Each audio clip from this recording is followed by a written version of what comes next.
Assalamualaikum warahmatullahi wabarakatuh.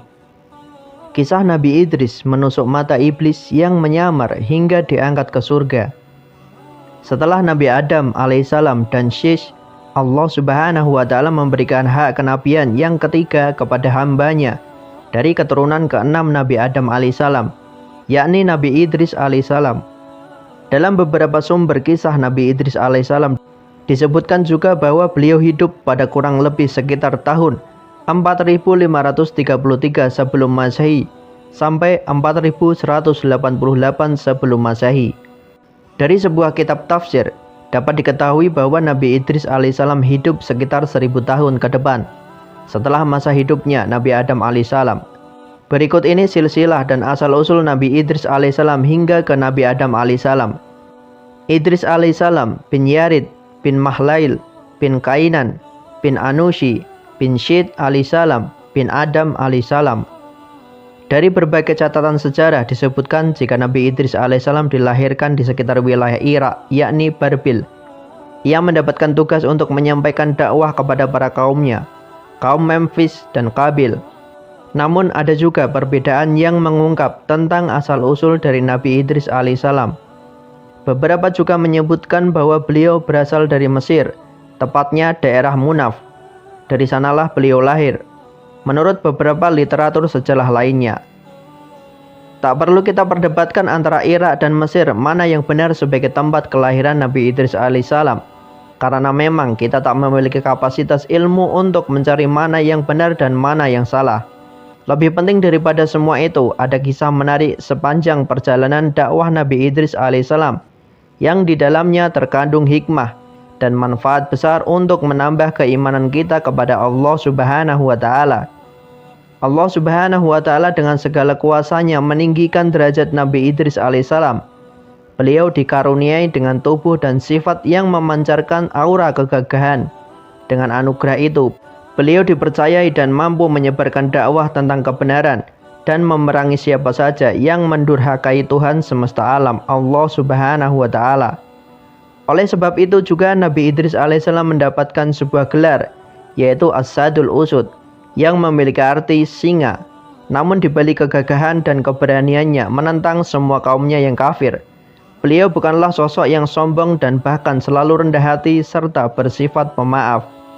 Allah subhanahu wa ta'ala berfirman dalam Al-Quran surat Maryam ayat 56 hingga 57, yang artinya, dan ceritakanlah wahai Muhammad pada mereka tentang kisah Idris yang disebutkan dalam Al-Quran. Sesungguhnya ialah seorang yang sangat membenarkan dan seorang nabi, dan kami telah mengangkat ia ke derajat yang tinggi. Quran surat Maryam ayat 56 sampai 57. Nabi Idris alaihissalam adalah hamba Allah yang sangat taat.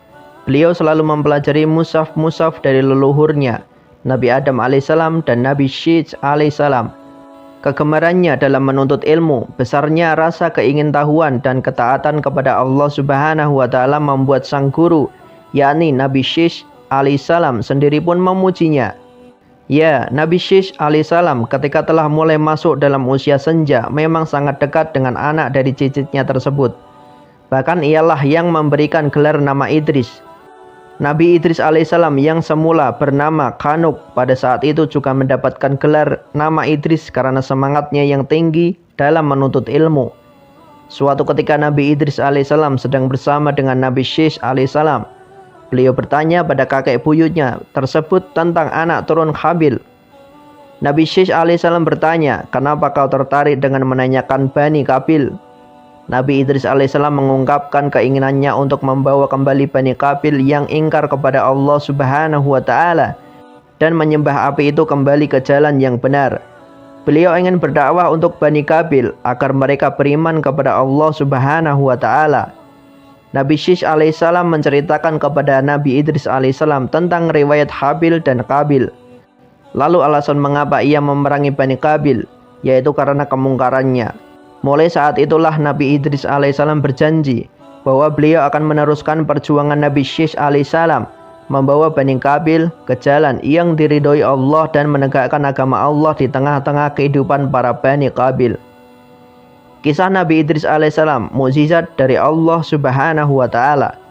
Pada dasarnya mukjizat dari Nabi Allah Subhanahu wa taala yang diberikan kepada Nabi Idris alaihissalam adalah berupa tingkat kecerdasan yang sangat tinggi melampaui manusia di zamannya. Banyak sekali bidang keilmuan yang bisa dikuasai oleh Nabi Idris. Beberapa di antaranya adalah sebagai manusia pertama yang mengenal baca dan tulis, menguasai ilmu perbintangan atau astronomi, menunggang kuda, membuat pakaian, kuat dan keberanian yang tinggi memerangi kemungkaran. Dalam sejarah kehidupan manusia di bumi, Nabi Idris alaihissalamlah manusia pertama yang telah memiliki tingkat intelektualitas yang tinggi. Beliau mampu membaca dan bisa menulis, di mana pada zamannya belum ada satupun manusia di muka bumi yang mengenali bahasa tulisan. Namun anugerah Allah Subhanahu wa taala diberikan kepada Nabi Idris alaihissalam hingga beliau bisa memiliki kemampuan tersebut. Selain itu, sejarah pakaian yang digunting dan dijahit pertama kali adalah yang dilakukan oleh Nabi Idris alaihissalam. Beliaulah yang pertama kalinya di bumi ini yang mampu membuat baju dengan membentuk lalu menjahit baju-baju yang terbuat dari kulit binatang itu. Di sela-sela aktivitas ibadah serta dakwahnya, Nabi Idris alaihissalam juga membuat pakaian-pakaian yang nanti lalu disedekahkan kepada orang-orang miskin. Kisah Nabi Idris alaihissalam menusuk mata iblis. Suatu hari diceritakan bahwa Nabi Idris alaihissalam sedang duduk dan menjahit pakaian. Lalu tiba-tiba seseorang lelaki misterius mendatanginya. Tanpa sepengetahuan Nabi Idris, pria tersebut sudah berdiri di tengah pintu rumah beliau.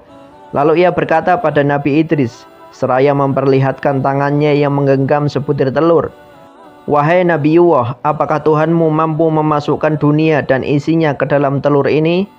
Nabi Idris alaihissalam dengan tingkat keilmuannya yang tinggi sesaat sudah bisa menyadari bahwa yang datang di hadapannya bukanlah manusia biasa.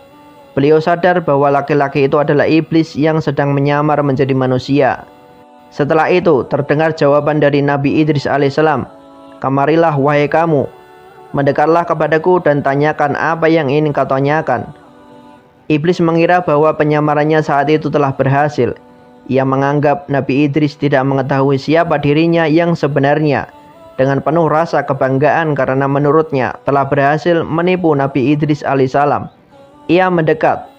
Setelah ia berada dengan jarak yang sangat dekat dengan Nabi Idris alaihissalam, iblis itu mengulangi kembali pertanyaannya.